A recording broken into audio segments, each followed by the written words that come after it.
El máster de .NET en realidad es muy similar al modelo que tiene el máster de Java, más que nada porque es una tecnología muy parecida. Entonces, también el primer día empezaríamos también con una filosofía similar de empezar a hablar de, en este caso, el lenguaje C Sharp. Una de las preguntas que me podrían hacer es, ya, pero sé que hay varios lenguajes en .NET, ¿por qué se ha elegido C Sharp en lugar de, por ejemplo, el tan famoso Visual Basic.NET? Bueno, realmente yo creo que si debemos elegir un lenguaje, mejor elegir el lenguaje que eligió el propio Microsoft para crear la plataforma .NET, y ese fue C Sharp. Es el lenguaje más flexible, para mi forma de ver, que podemos encontrar para programar en .NET. Entonces, por eso lo elegimos. Luego diríais, ya, bueno, pero entonces quizás en todos los sitios donde me puedan pedir una programación para Visual Basic.NET, yo entonces con este máster no podría hacerlo. Sinceramente, la adaptación de C Sharp a Visual Basic.NET es bastante sencilla.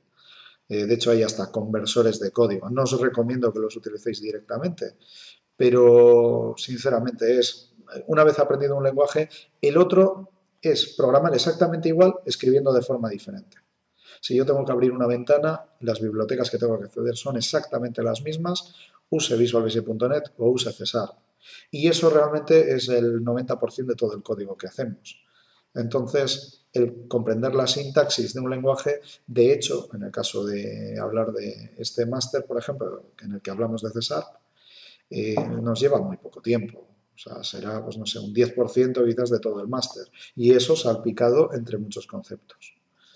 Ya hablando de César, diríamos, pues bueno, tenemos primero sintaxis, primer día.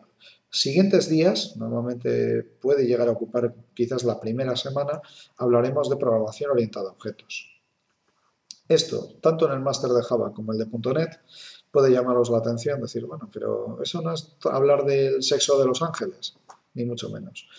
Necesitamos conocer bien todos los conceptos. Por mi experiencia sé que hay muchos de esos conceptos que se quedan en el tintero cuando las personas están estudiando en la universidad, en centros de FP o lo que sea. Yo sé, porque he impartido muchos cursos tanto a personas que han salido de esos perfiles como a personas que ya están trabajando y que son autodidactas. Sé que hay huecos, sé que hay muchas partes de la programación orientada a objetos que se quedan a las medias, que se cree uno que los entiende, pero no los entiende.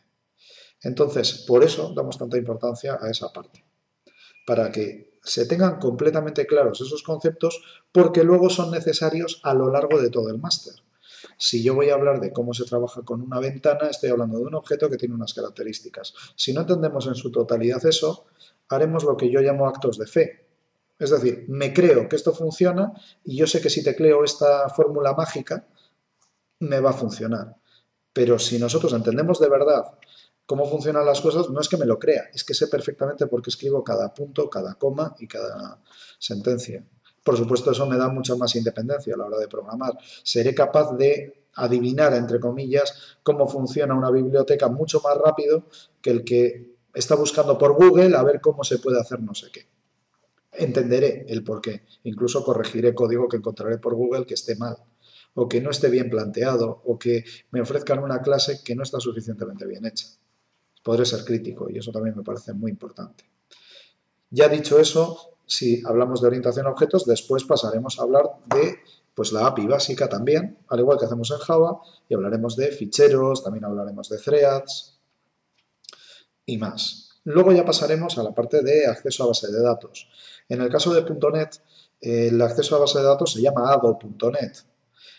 Tiene algunas particularidades específicas. Por ejemplo, hablaremos de cómo funciona el modelo conectado y el modelo desconectado. Veremos qué ventajas y desventajas tiene cada uno de ellos y cuándo nos conviene seguir un camino u otro. Luego, una vez tratado esto, ya seguiremos hablando de aplicaciones web.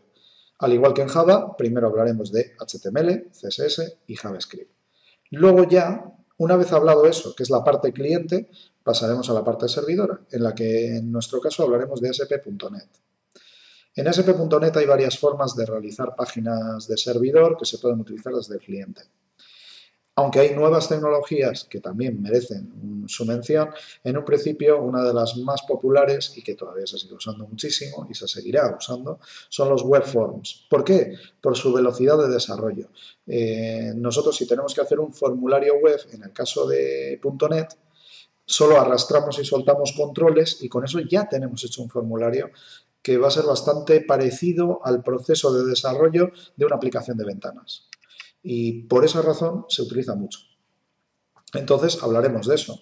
En ASP.NET veremos también pues, los validadores, por ejemplo, que nos servirán para hacer esas comprobaciones rápidas de este campo tiene que estar rellenado, este campo debe ser igual a este otro, por ejemplo, para contraseñas, y veremos todo eso cómo se hace con esos controles. También trabajaremos luego con páginas maestras, en las cuales veremos cómo podemos hacer una especie de prototipo global de página web en la que luego hay varias partes que son diferentes. Y eso, en un principio, creo que resume un poquito lo que es el contenido del máster de .NET.